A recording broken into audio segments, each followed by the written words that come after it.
Well, good morning, good morning, good morning. Happy Tuesday.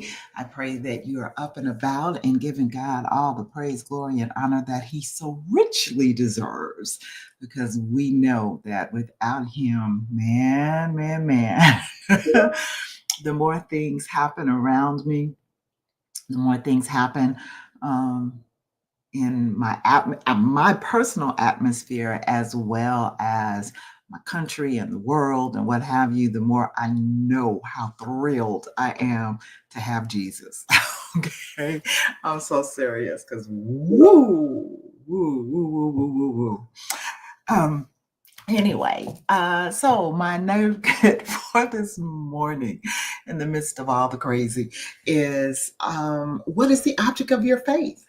What is the object of your faith? While we were in Ghana, my apostle made a statement, and it was, if your faith does not have focus, then it is misdirected. And that stuck with me. That really did. It's like, hmm, what am I faithing for? What am I faithing toward? What am I faithing about? Okay. It's like the currency of heaven is faith. And so, therefore, what am I purchasing with my faith? Where is my faith taking me? Do I have the ability to exchange my faith for an activity within my life? There's so many different nuances when it comes to faith. Without faith, it is impossible to please God. Why is that? Because the ultimate object of our faith has to be Him. That's the ultimate.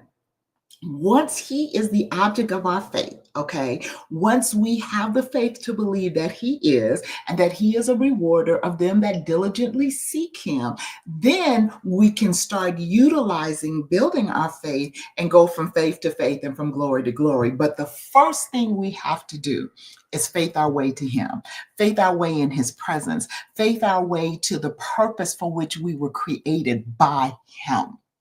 All right. So this is what makes faith a noun and a verb. I have faith, which is the noun. Okay. That's the subject of my sentence is faith.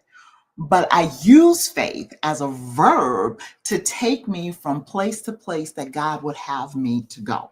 All right.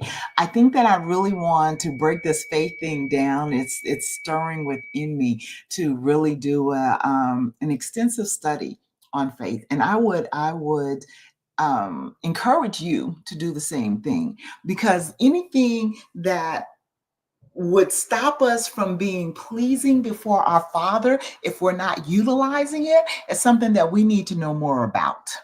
We need to know everything that we can possibly gain the knowledge of about, because what we always want to do is be pleasing unto our Father. So that's my nugget for you today is to do some homework and study out faith.